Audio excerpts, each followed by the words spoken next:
Hey folks, sorry I'm late. The reason I'm late is something that I think might be useful to think about. So I decided to do these live streams before I was ready to do them. And the reason that I decided, these extra live streams about the setup and about, what I'm doing and how I'm kind of putting it together. So, for instance, on the last one, I didn't have this fancy background thing going on with some alien moon behind me. For the last one, the sound was all over the place. It still is all over the place. And for this one, it's like I'm actually doing the thing in order to figure out how to do the thing. Because what I'm attempting to do with this setup is create a situation, it's almost like an impossible goal, where it's supremely flexible, but I don't have to constantly change things, sort of unplug and replug things, because I have to do so many things, as I think does a modern musician in the new music industry. You want to be able to, and I don't want to overwhelm you, okay, if you're just starting out or if you're only sort of focused on one thing at a time. You do have to do one thing at a time, really. But a modern musician, ideally, would be able to stream from their studio, to be able to work out a live set from their studio, to be able to finish music in their studio, to be able to, if they're so inclined, maybe coach people. And so there are lots and lots of different things that you have to do. And one of the strengths of a human being, of a human mind, is that it is infinitely adaptable. But one of the weaknesses of the human mind is that it is infinitely adaptable. So what ends up happening is that you end up getting stuck in a way of doing things because you decided to do it a certain way in the past. I'm just looking at this. There we go. And that means that you end up making sort of working in a certain way because of a reason often that is no longer relevant. Okay, I've noticed this a lot when I've been coaching various different people over the years. As you can see, my camera's playing up a bit. Let me just see if I can sort that out for you. Hang on. There we go. Is that better? In coaching a lot of different people over the years, I've noticed that when I speak to them about, why are you doing things, what's the reason you're doing things this way? And they actually realize that the reason they're doing things a particular way is for I don't know, they had to do something, or they had a piece of equipment that is no longer there, or maybe there was a situation that is no longer occurring. So what I'm attempting to do in this setup is create a situation where that happens less. And also, in terms of my ongoing process, create a situation where I'm constantly checking that I'm not doing this. It is great to have habits, to have ways of doing things, to have something that works, to have a process that works. But what it needs to have, if you're not to get stale and stuck in particular ways of doing things, is an ongoing checking mechanism, an ongoing kind of review process. The goal is not to enter a perfect static state. Because if that is your goal, then your goal is death. Okay? The goal is to create a situation where you are constantly moving forward and learning and progressing, which is a dynamic state, right? There may well be an objectively perfect way of doing things, but we will never reach it. And even if we do reach it, we won't know we have. We don't have that ability. But we can still move forward. That is essentially how I'm attempting to set up my situation here, and how I'm inoculating myself against just going round and round in circles is by doing things like this live stream before I'm ready. So all of that to say is apologies for any technical problems and being late and things like that. It's because I'm doing it before I'm ready. And if there's one thing you take from this is whatever your goal is, whatever you want to do it now before you're ready. Because if you wait until you're ready, you'll never be ready and you'll never do it. If you haven't released a piece of music yet, do it before it's ready, before you're ready. If you haven't live streamed yet, do it before you're ready, before it's ready. Yes, it's going to be awkward. Yes, you're going to feel, oh no, I could have gone more. But that's the only way you're going to actually do this. Anyway, let's move on to the stream. I'll just say hello to a few people. Hello, Path. Thank you. I'm glad you like most of the content. I'm sorry you don't like all of it. I mean, I don't think it's possible for anyone to like everyone, to everything. Down. Sorry, what's going on? Remove from broadcast. There we go. Hello, Count House. Hello, Toma. Hello, Tim. Hello, Kev, Rob, and Naif. All right, so what we're talking about today is... I can see I'm a bit close, but it's because my backdrop is a bit funny. What we're talking about today is my, it is an idea generation process, but it's in service of an ongoing kind of practice. So that really there are two goals when I am generating ideas.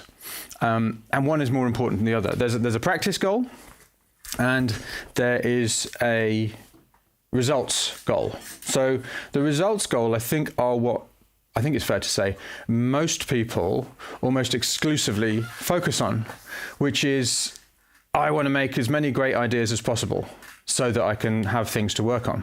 Yeah. And, I've been teaching the splurge method for years. Which is where you don't focus on quality, but you just make as much as possible in the idea generation phase. And you get a load of ideas out of that, and then you choose the best ones to work on. Okay, that's the short version. But that is, for me, since I've come back to making music in 2018, I've sort of started developing this thing. Well, that's actually a subsidiary goal. It's not the core objective. The core objective is to practice, to get better, to use the idea generation process to figure out, again, to do the thing in order to figure out what to do. Okay, so I'm going to show you. And I'm a bit confused at the moment because I've got all of this new. I've got a roving camera over here that hopefully will work. Yeah. So hello. And I've got me in front of this camera. I'm gonna have to sort this out for the next one where I'm a little less fuzzy. But basically, I'm using two computers. So at the moment, you're seeing the desktop of my main music computer, and basically, this process, it will work if you're DAWless or if you're using a DAW, if you're doing anything, because that's not the point, right? I'm just showing you what I'm going to do is I'm just going to show you exactly what I do by actually doing it. Okay. So at the moment, what I use is called Gig Performer, and it's not a DAW, it's a performance software. So I am making my music making process as dynamic as possible, and I don't have unlimited cash to spend on hardware and stuff. And as I said in the last stream, hardware, software, DAWless, not DAWless, that's not the point. That is completely missing the point, because you can have a static process with hardware and DAWless. I mean, there is going to be an element of it which is less static, but similarly, you can have a really dynamic process with a DAW and with software. Okay, so and that really is the important distinction, is static and dynamic, not DAWless, hardware, software, none of that. That doesn't matter. It's how you use the stuff, and the point is how static and how dynamic is your process. Yeah, and again, static isn't bad necessarily. It's just it requires a certain mindset, which a lot of people simply don't have, okay, or find it really hard to do, like me.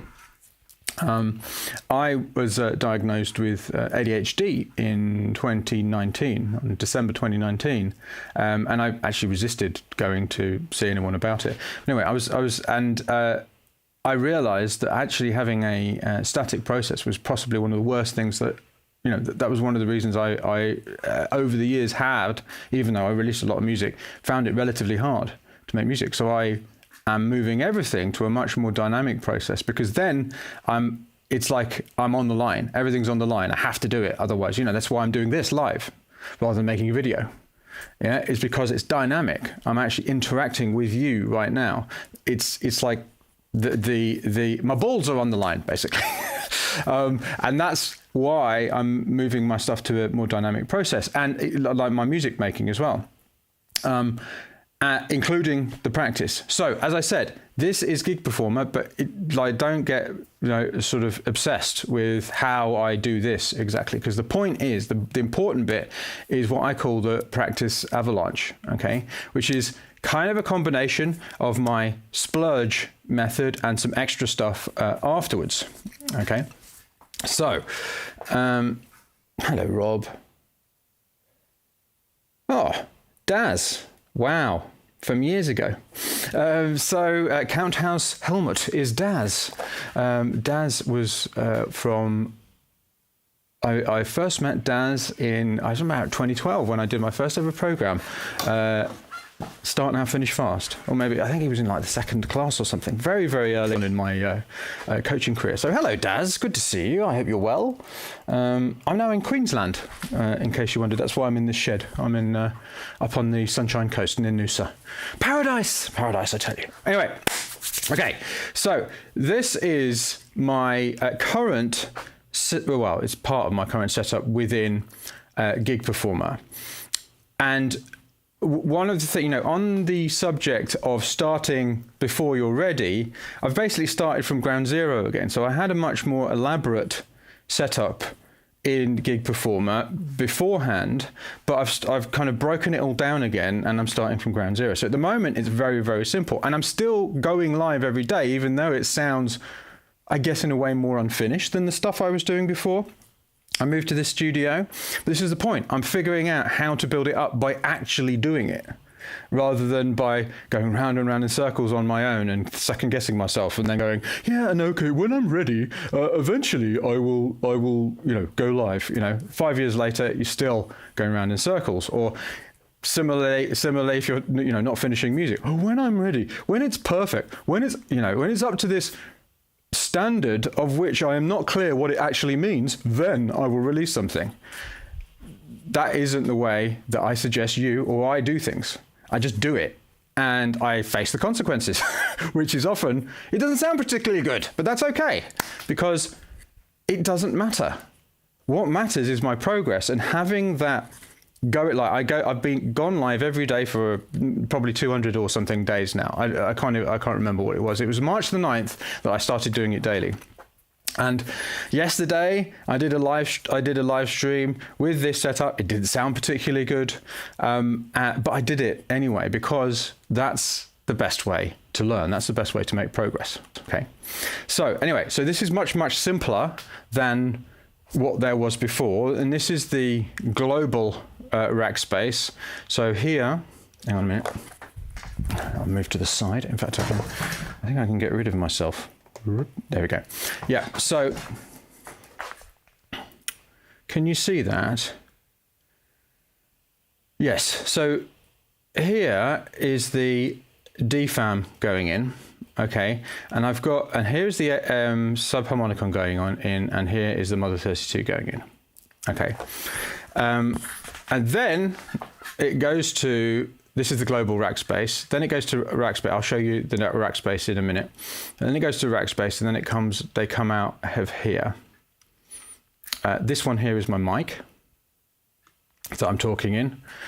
And here, this is the out, right? So the DFAM is going to a Gullfoss Live thing, which is a kind of weird EQ thing, track spacer, and then an API Yeah. Then the subharmonicon is going to Goldfoss, track spacer. And these two things, what track spacer does is it, essentially what I've got it is that why have I got two on there? I can't remember what it was now. Oh yeah, that's right. So I'm just trying this out. So what it is that when the DFAM plays, it EQs out some, but not loads, but some of where the bass end of the subharmonicon, and vice versa. So when the subharmonicon is playing, it's EQing out some of the sort of higher end of the DFAM. Okay, so just creating a bit of space in there, and it does it dynamically in real time. Let's see if I can actually make it work so you can see it. Okay.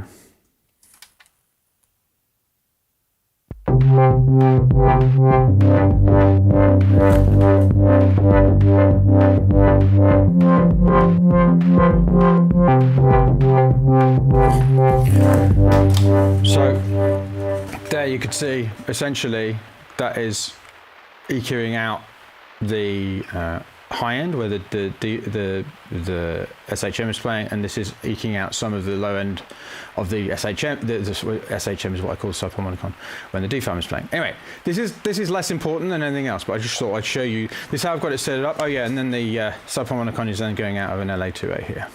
Okay, so and then that's going into here, which is then going into a mixing desk, so I can change the a little mixing desk, so I can change the levels and mute things.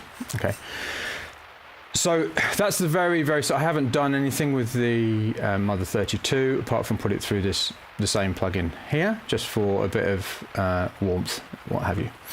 Okay, why is that going around? I wonder. Anyway, so then we have the rack space. Now this is a lot more involved, and this is really just about the piano. So what I've got, all of this stuff here is essentially for me to be able to play the piano and do various different delays. Okay, so the delays that I can turn on is this, wires. Okay, let me just turn on my headphones and then actually play it so I can hear.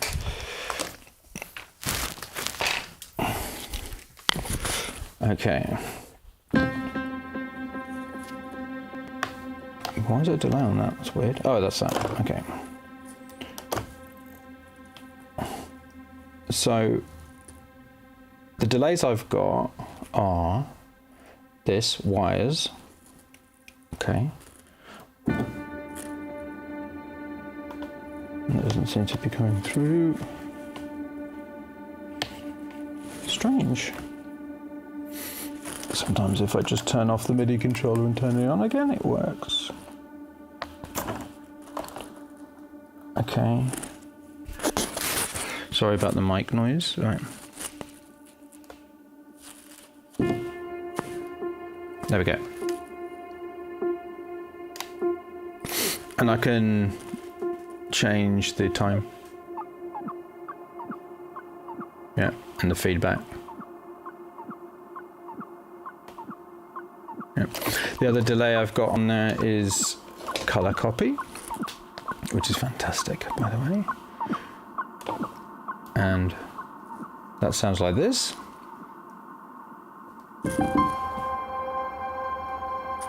And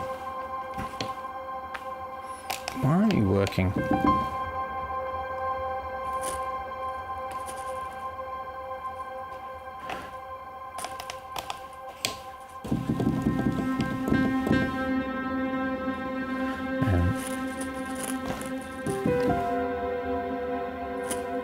Oh, that's why. I've got the brightness turned down. There we go.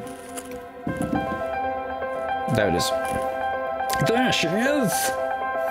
So that's color copy, and I can do cool things like this.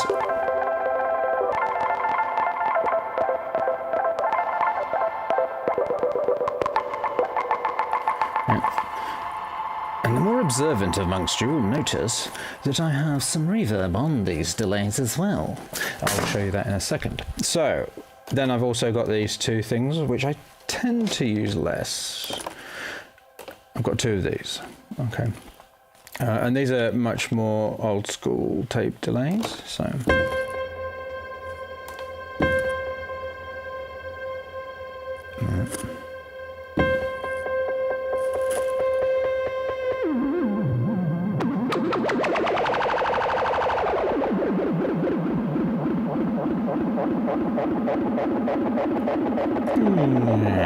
Right. And by the way, if anyone's got any questions at any point, then please feel free to post in the chat, and I will endeavour to answer you. Okay, and this, the same thing.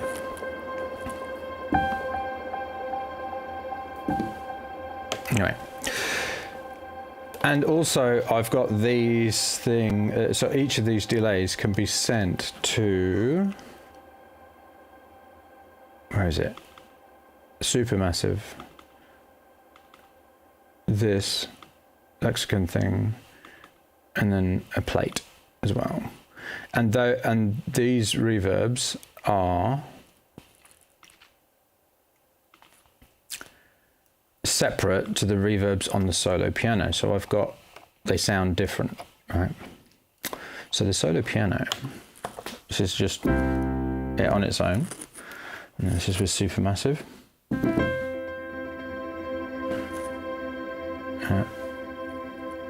And then I've got a more normal reverb, big reverb, and then I've just got a kind of room reverb. Yeah. So essentially, I've got in the rack space, this is all of the piano performance stuff going on. And this came about as a result of moving into this shed and not having a door. And I was like, well, how am I going to continue live streaming every single day? Because I don't want to set up all my equipment and it be ruined by dust and whatever else there was. So I decided just to use the piano and set up this whole delay thing. And what happened as a result of that was that I ended up realizing that this whole piano delay thing could become a sort of much more integral part of my sound, because before I had I call it the electronics, it's really old school, the synths, yeah, the three Moogs, and me kind of tinkling on the piano over the top, and I did lots of effects stuff, and that's how I kind of created the soundscapes. But what I realized was that by using this whole piano delay thing as a kind of, it's an instrument on its own, I could eventually, and I'm not there yet, but I could eventually create something that was really unique and sounded very different. I mean, I think the music before this, the Zentor music before this, you could tell it was Zentor, but it wasn't unique exactly. It was distinctive. So you go, yeah, no, that's Zentor, but it wasn't like doesn't sound like anything else. Yeah, yeah, and I'm trying to sort of push further. So there's another example of how continuing to do something when supposedly you can't do it has actually opened another opportunity simply by doing it. Because I didn't have this set up before, because I wasn't, I was kind of stuck in my old way. So now that I've got a door on the shed and I'm setting up the stuff, I'm like, right now, this is literally what I've got on the screen right now is literally the setup that I had without any of the electronics, without any of the synths, okay? And what I'm doing is I'm just adding the synths in, okay? So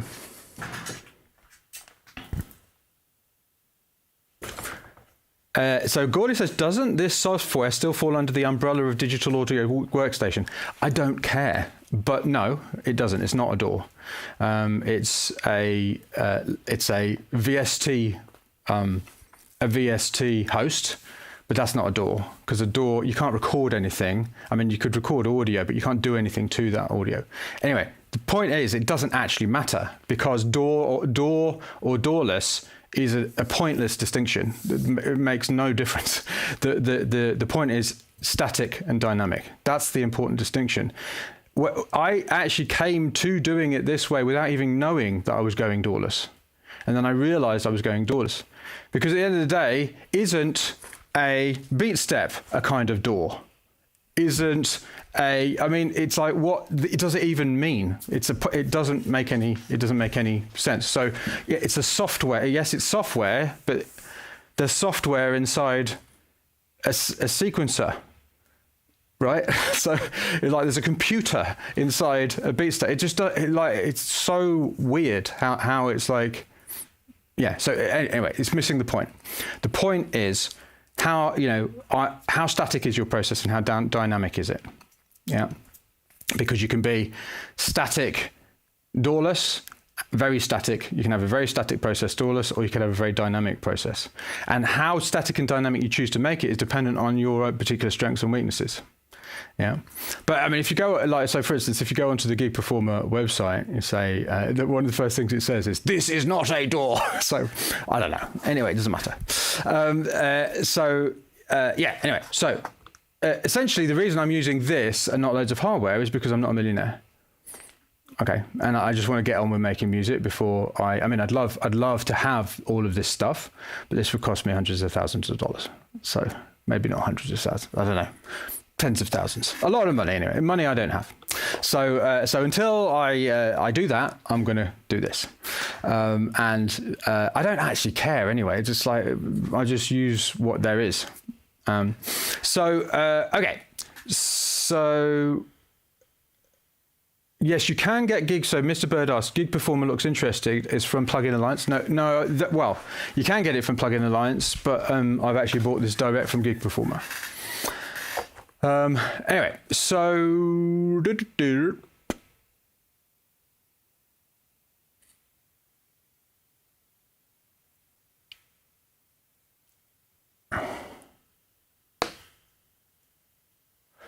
yeah. So let's not get into a discussion about what is a DAW and what isn't a DAW, because it's a waste of time.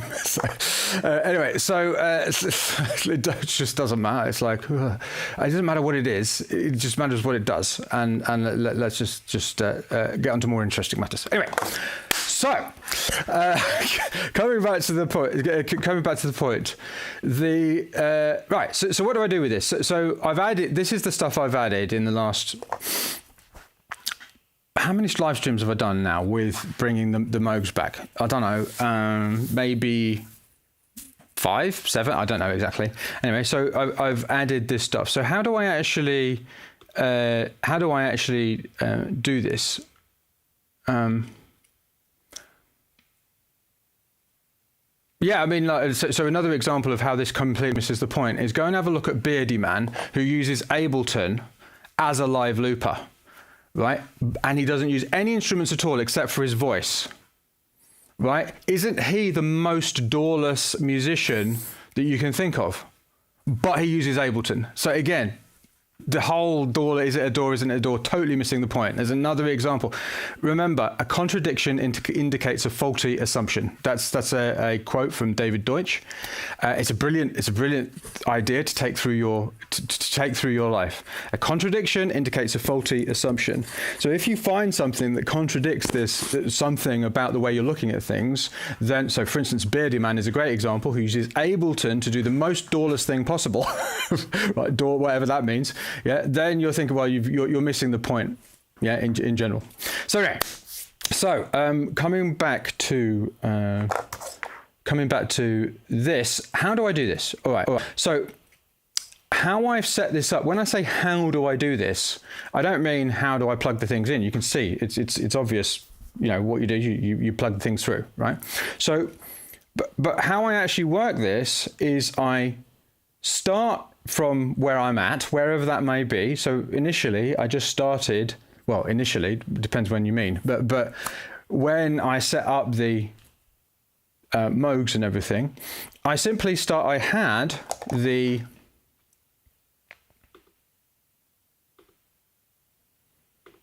all this, yeah, from my piano live streams, solo piano live streams. Okay, and this complicated thing that you're looking at now has gradually become complicated. Yeah, I didn't start with it. I started with just a piano and one tape delay. Okay, so it didn't start like that. Yeah, and what I do, and I don't live stream every one of these, I do a thing called the practice avalanche. Okay, So what I'm actually going to do is I'm just going to show you what I do rather than explaining it to you, and I'll kind of narrate it as I go through it. Okay. So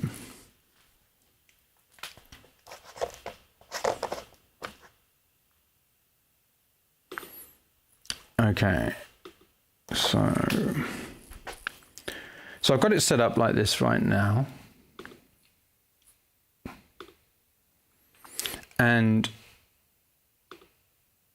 what I do, and one thing I haven't quite sorted out yet is my process for actually doing this in Trello, because Trello is one of the things that I use. So I'm in the process of kind of getting this sorted, but I'll just show you now where I've got to. Again, I'm not done. I'm not ready. I'm just doing it. So let's call this Practice Avalanche Stream. Now, what I am going to do in the future is do it so that whenever I do a practice, it automatically creates a card and blah, blah, blah, blah, but I'm not going to do that right now. Okay, so I've created this. And here you can see I've already created an automation. Oh, hang on. Sorry, I'll get rid of my ugly face and you can just see the thing. So hopefully you can see that clearly. Maybe you can't, but I'll just narrate it just in case you can't. So it creates a card. So this is I'm just going to call it Practice Avalanche Stream 1. Okay. So I've got this little process called drill, okay? And it's just a series of questions that I ask myself before a practice avalanche session, okay? Because a practice avalanche session is made up of multiple splurges, if you like, okay? So destinations, there's two questions I need to answer. One is, what do I want to practice? And the second is, what results do I want to get? So I think what I'm going to practice today is what am I going to practice today? Because I don't want to bore you with boring stuff. So it could be anything. What I could be practicing. Let's say I want to practice the Mixolydian mode on the piano, right? So that's an example of a kind of thing I could practice. Yeah. Another example could be I want to practice. I want one of the destinations one of the practices that I want to do is I want to practice some kind of delay thing on the subharmonicon. Yeah. Let's start with that. So then the second question is, what results do I want to get? And out of this one, let's just say, I mean, usually I would do multiple of these, but I'm just going to, for the purposes of this, say 2 splurges. Yeah. In fact, I'm going to change it from Mixolydian mode on the piano. I'm going to change that because it's a bit boring for you. So what I'm going to say is delay automation on the subharmonicon. Okay. 2 splurges. Okay. So, and I probably could make these 2 different questions. So destinations. I'm not going to do that now. Okay. So view edit, save.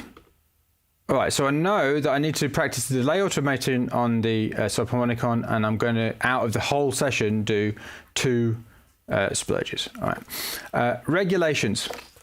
So what a regulation is something that I do in the actual splurge, which means that it's like a thing that I do when I'm playing. Okay. Actually, I'm going to do this in a different order. You know, I'm going to do it in this order. Okay. So, for example, only use satin automation on SHM. So satin is a delay plugin that I'm playing around with. And I'm just going to leave it at that. Inspirations. All right. So inspirations is what is something that could that I could think about, what I could do the splurge about. So it could be an image, it could be an emotion, it could be an influence, like floating points, or John Hopkins, or whatever it might be. As I think the thing I've got set up on the subharmonicon is in the Mixolydian mode, that tends to be quite certain. So I'm just going to say something like joy. Yeah. And then limitations. Limitations is, it's what you set up beforehand, and it can be time as well. So this is something you set up beforehand or something you do afterwards. So I'm going to make this a time limit. So each splurge, max 5 minutes, which is short for me because you're here and I want to make them short so I can show you what I'm actually doing. Okay. So now I've got a list of rules of limitations that I'm going to do this practice avalanche with. Now, here you can see in my destinations, it says delay automation on the subharmonicon.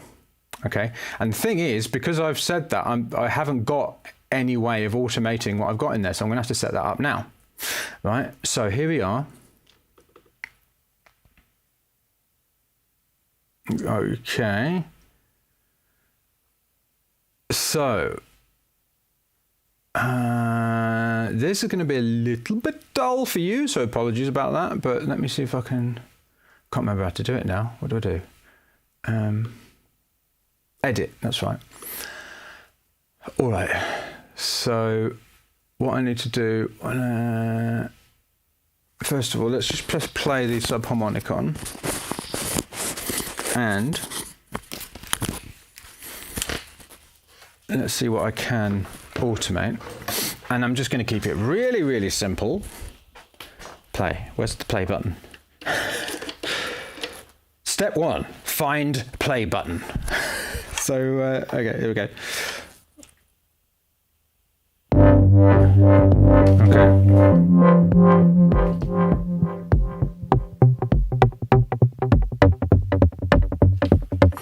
Okay. So it's going to be probably this.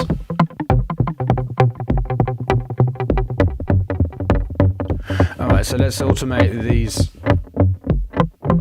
two things and then probably the feedback. So I'm just going to keep it simple. This is the thing.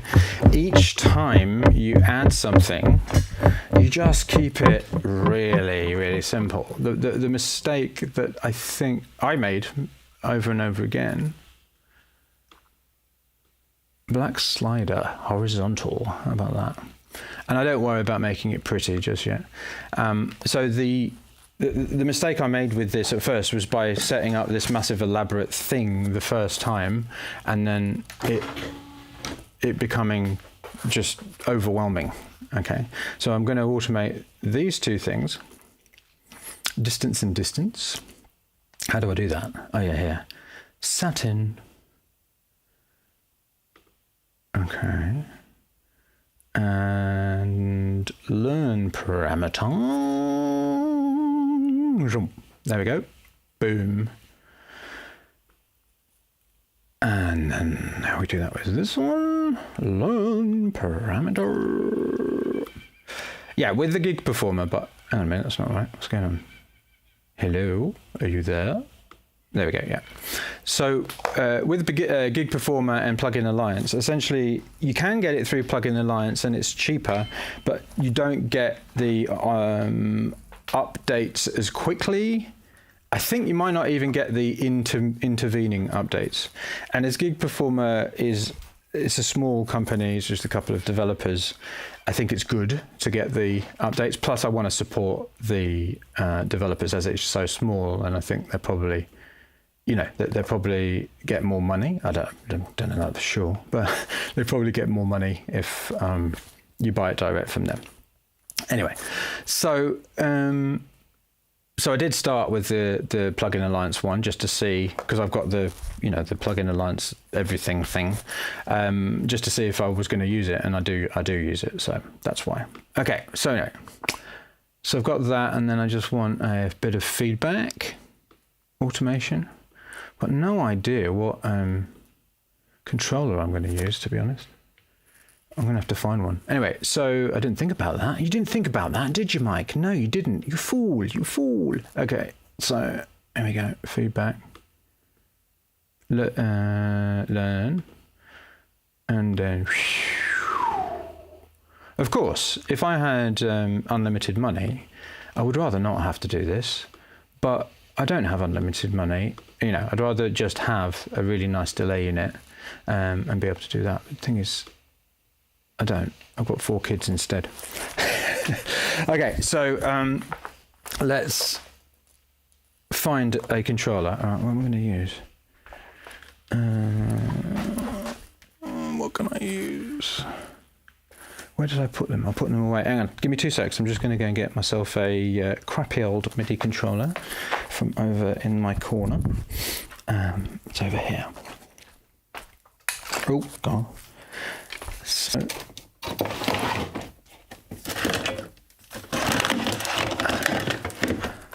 living the dream. Right, okay, so actually what I'm going to do is I'm going to use this because I'll find it easier to find a lead. Okay. Oh, I know what I can do. I can just use the... Can I? Can he? I'll just use the beat step for now and change it later. I think I can do that. No, that's not working. Oh, it's because I'm on that. Okay. Yes. All right, I'm going to do that. We'll do that for now, rather than me plug in something else in. Okay.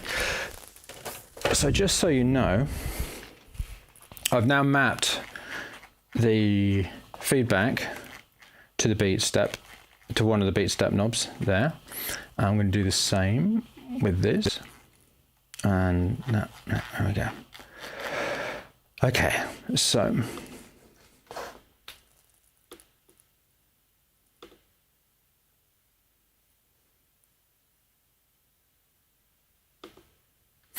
all right, now I am still here. Hello. All right, so I've now got those 3 things mapped, okay, and I don't really need to see, I don't really need visual feedback of that.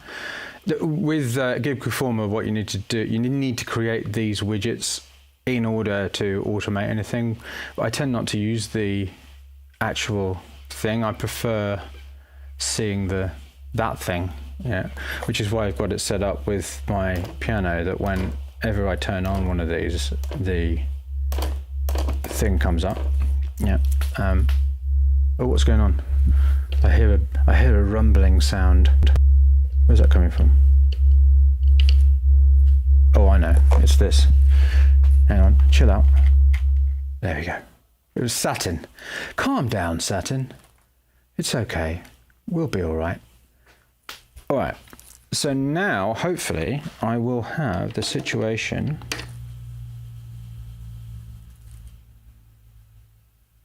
where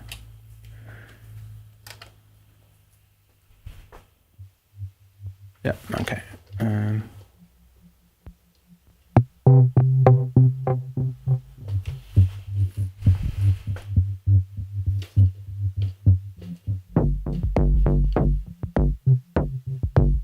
Okay. Right, so just to test it. Oh, I can't remember what I got now, so feedback.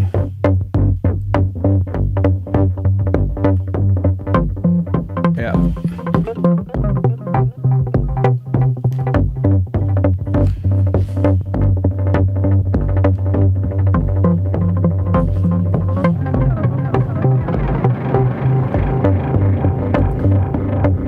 Wow, it's pretty cool. All right, so it's working.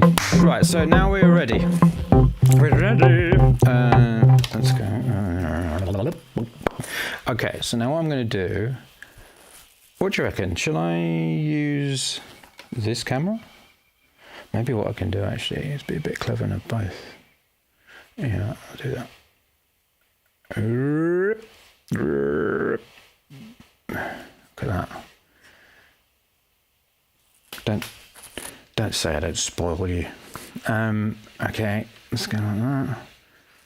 Put you there. As you can see, haven't sorted this out properly. Oh, camera's going a bit funny. Never mind. All right, let's go.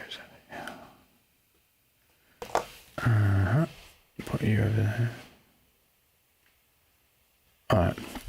So, the other good thing about Gig Performer is that while you can't record audio and manipulate it, you can record audio as a recorder. Yeah. Now I haven't really set it up properly so that it records exactly what I want it to record.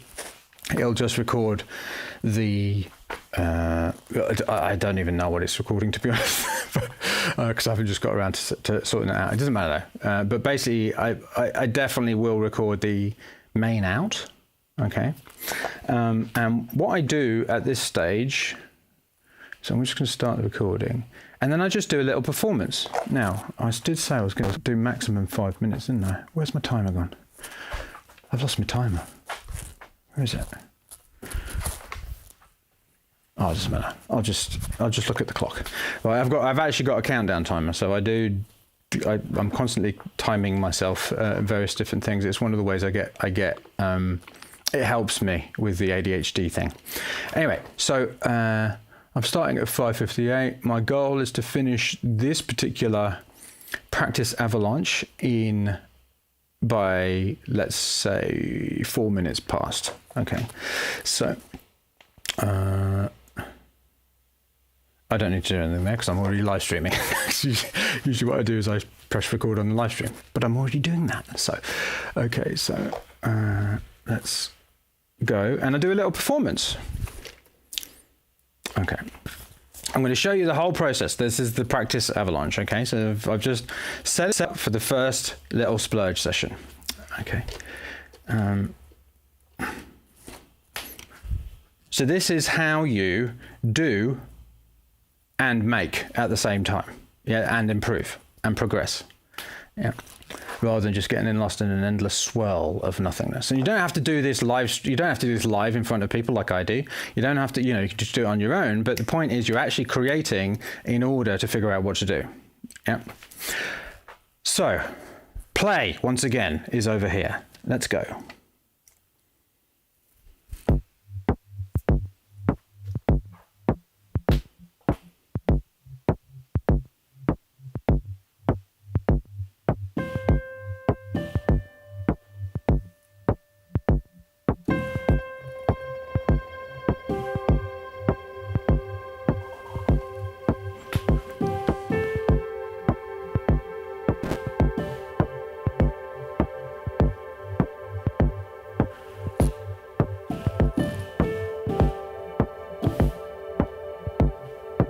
I'll just mute myself, hang on. The mic, I mean.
sorry about the feedback. Okay, so there, I just did the first little session, right? So now is a really important bit, and often when I tell people about this kind of thing, they go, "This takes extra time, Mike. I haven't got enough time to make music, so how can I do this as well?"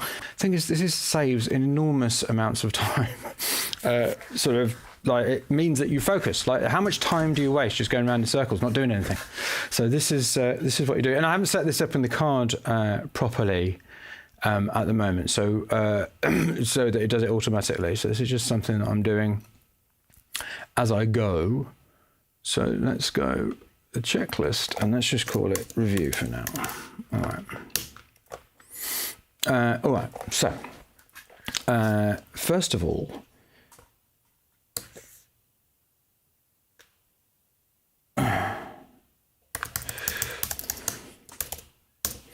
so.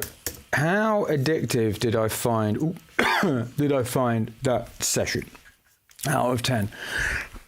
Excuse me, let me just get some water. So what I do is I give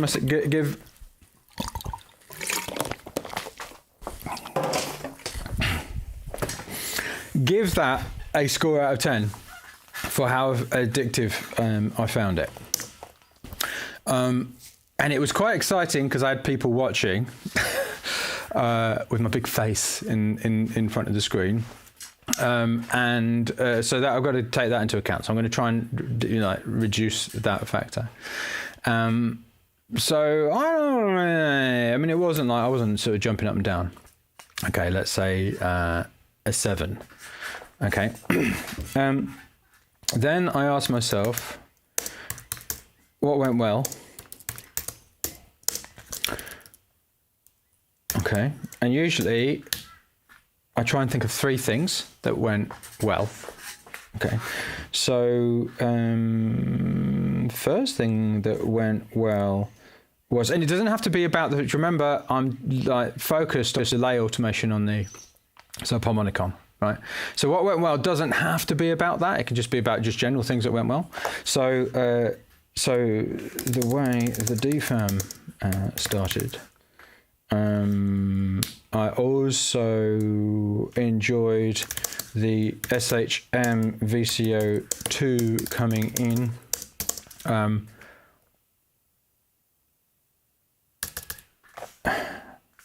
And also the satin, so this is about mine, playing with, it's got a very different vibe to it, the satin, than the other delay units, playing with the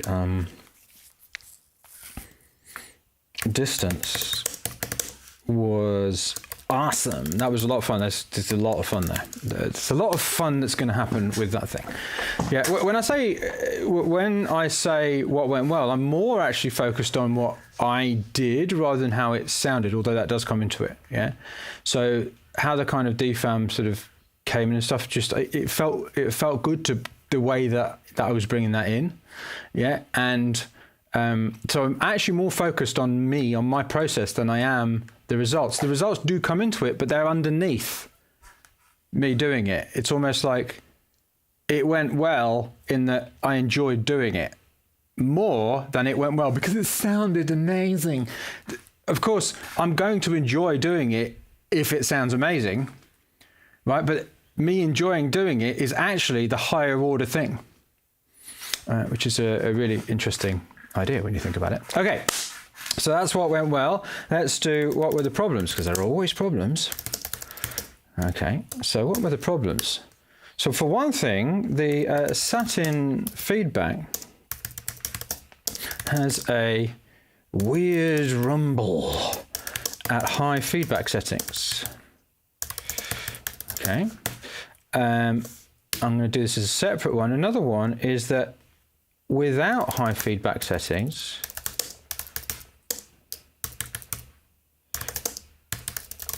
it was hard to hear the satin. The satin? Let's just call it satin, shall we? What was another problem?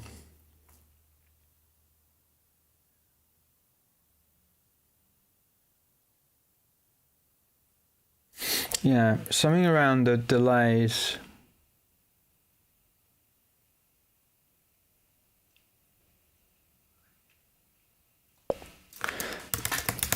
Delays on piano became too repetitive. Too much to think about? Question mark. I can think of more problems, but I'm just going through this so that you know what how I'm doing this. And then finally,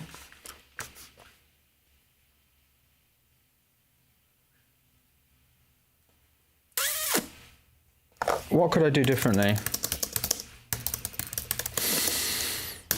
So out of this are going to be some ideas about things to do differently, right? Actually, I'm going to get rid of my face because I'm covering up what I'm writing. Okay, so what could I do differently? All right, so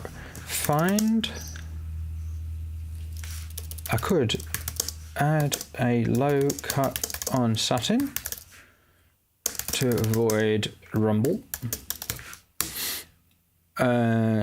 Turn up mix on satin. I could automate the low cut on satin.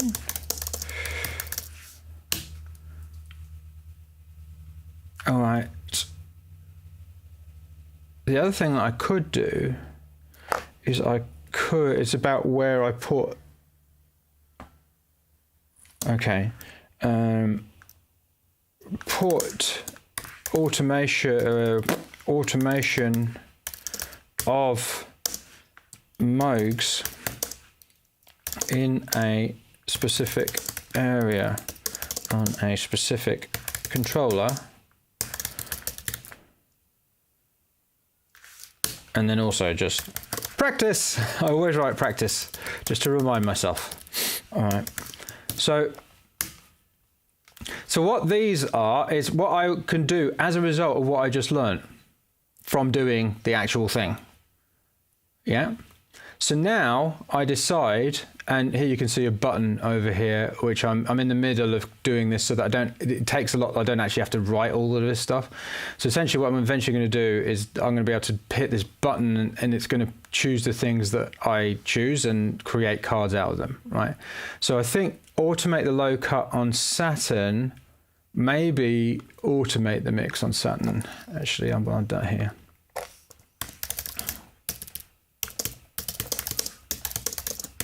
Not Saturn, satin.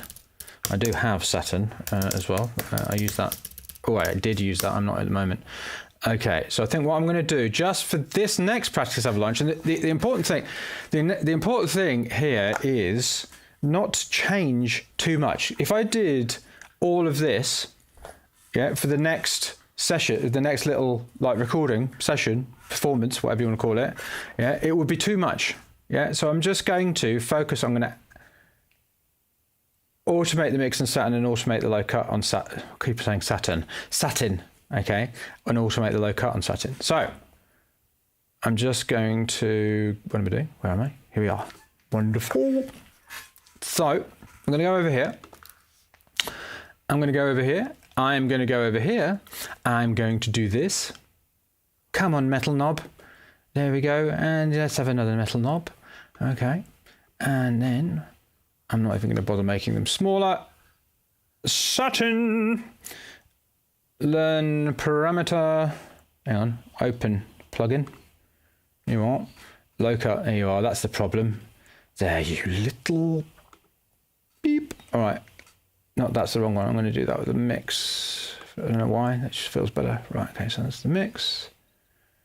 And then let's do that. What have I got? 1, 2, 3.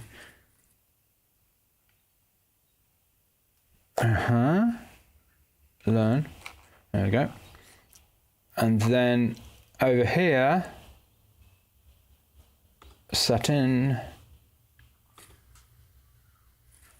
No, actually I've done the wrong thing. I put this on that one. Yeah. Then this one, learn parameter. I'm going to automate the low cut. And that's going to be this one. Now, hopefully, if I've not been a complete idiot, which isn't guaranteed, this should work. So that is all the time on that. That's doing that. That's doing that. And then, is that working with the mix? Yes, that's now doing the mix. Okay, so I'm not going to, I don't have to do another one. So now what I would do, now I've done those things, well, first of all, what I'm going to do over here is I'm going to just check these off, these two. Boom, boom. Right, so I've done those two. And then what I would do is another, so using, this is the same, I'm using these same rules here, right? I'm going to do what I would do. I won't do it now because I don't want to bore you, but I would do another session, like another 5 minutes. I would record something, yeah, and then I would just repeat the process over and over again, yeah. And I mean, this is how I build up from this, which is virtually nothing and a mess. This is how I build up to this level of complexity over time. How? By actually doing the thing. Yeah, and you'll notice that I'm not so focused on, so I don't listen back to the recording. I do that later. Yeah, and then that also goes into how I'm upgrading my process. But the main thing is that I'm actually focused on my process, and I'm practicing. And I mean, I also practice separately, so I do actual piano practice, things like that. But I'm practicing by actually doing the thing, and then reviewing, and then changing the setup, changing what I'm doing, maybe changing my methods. There's lots of different ways that you can do it. It doesn't just have to be about automation, or it can be about how I'm playing the piano. It can be I can choose to practice. I mean, when I wrote initially in the card, I said, yeah, I'm going to practice the Mixolydian mode, because that was the Mixolydian mode. I chose not to because I thought it would be easier for you to see if I was actually doing something with automation. So it could be a musical thing. I could choose to be focusing on the placement of the gear. Yeah, try this over here and then be moving the gear. It's literally anything. But the reason that I change it isn't because of a thought. Oh, this is a good idea. I just had some random thought. It's because it's a thought in response to actually having just done something. So then I would do another session. I would repeat. I would do another session. I would repeat, and then until I'm kind of done. So I might do that for an hour. Yeah, and then I would stop, and then it would be in a particular place. Yeah, and then on my next practice avalanche session, so let's say a practice avalanche may have 3 of those little recordings, or 5, or however long you want to go, then you're done. Yeah, then you stop and you go away, and then the next day or for your next session, you start from the drill process again: destinations, regulations, inspirations, limitations. Yeah, and then you just repeat. And by doing this, you practice, you build up your setup, you decide what you're going to do with it, you try it. Yeah, it's the 3 roles again, which I've renamed. Okay, so it used to be dreamer, it's now conjurer. Ooh, so you conjure ideas, yeah, of what to do and how to do it. Yeah, then it used to be creator, now it's constructor. Yeah, the constructor actually does make something. So when you're actually doing the thing, that's when you make the thing. Yeah, and then the 3rd role used to be editor, it's now connector. Because what an editor really does is connect with the outside world and connects, what you're doing. So what with the connecting, that's the review process, and going, okay, so what actually happened? What went well? What were the problems? Yeah, and then it's back to the conjurer again, which is, what could I do differently? Yeah, so that is the ongoing process of improvement that I'm using to gradually get better and better and better, and have a dynamic process which does well. I mean, you still could fall prey to the kind of habitual assumptions and think, this is how I do it because this is how it was done. Yeah, but it reduces it, and it means ongoing process. So let's have some questions before we finish up for the day. I'm going to go to my nice background for a little while. Ooh, there we go. So, any questions?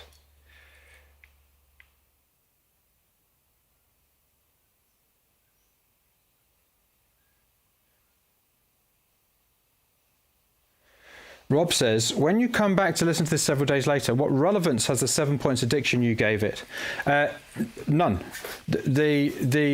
So the relevance is really, it's a way of thinking about, it's a way of focusing your mind on the process more than the result. Because so just in general, most people, the question that I think they ask, which is understandable, I did for years as well. So I'm not saying that like stupid people. Like if they are stupid, then I'm stupid as well. So it's not that. It's that most people think, how do I create a process which gives me the best result?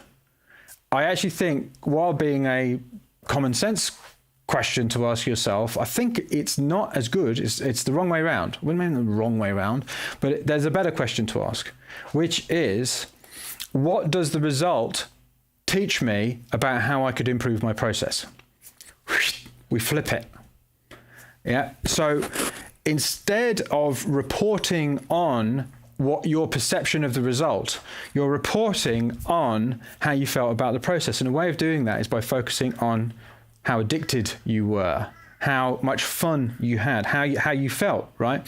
And what's interesting about this is the idea that, or the truth, that yes, your perception of the result does actually make you more addicted, but it's not the only thing. So therefore, your addiction level is actually at a higher level to the result, right? I can be really excited by what I'm doing, have a lot of fun, and it sounds terrible. It is actually possible. It happens to me all the time. Yeah, I'm like, I don't actually care how it sounds because I'm just really enjoying playing with this thing right now. Yeah. So you are, by tracking immediately after the thing, your addiction level, you are actually you're taking into account the result, but it's taking its rightful place, which is underneath your process, because your process is what is going to create the results for the rest of time. Yeah. A result is gone when it's done. I can promise you, when you make as much music as I have done, or as most people have done who've got anywhere, yeah, when you've released as much music, you will not remember that music. I've got a whole box of records back there. I can't even remember what half of them are. I get them out and I'm like, oh, what is this? Right? So the result is gone. Your process stays with you forever. So let's focus on that.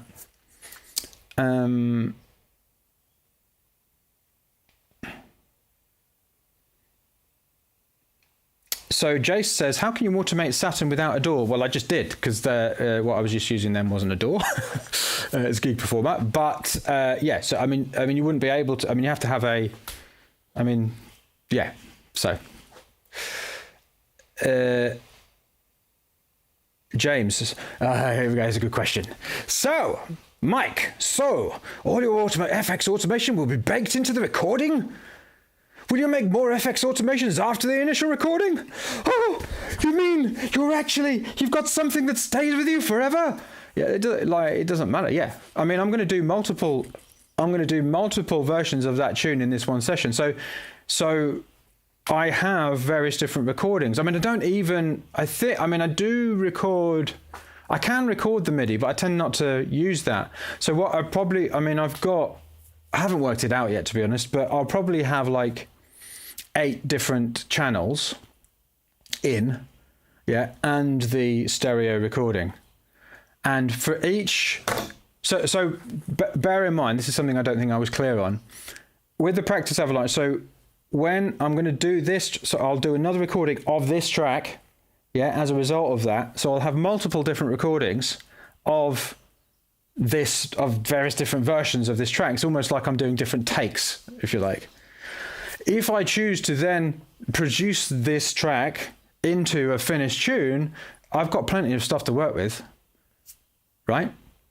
I might not. I mean, it may well be the case that by the time I get to the last session of this particular Practice Avalanche, that it's great. Or maybe the first recording was the best, in which case I'll just use that. Yeah, I don't have to like, oh, I need to go back and make it perfect. The FX automation needs to be exactly right. Just don't need to do that. Yeah, it is about being much more dynamic. Yeah, because that's static thinking. Again,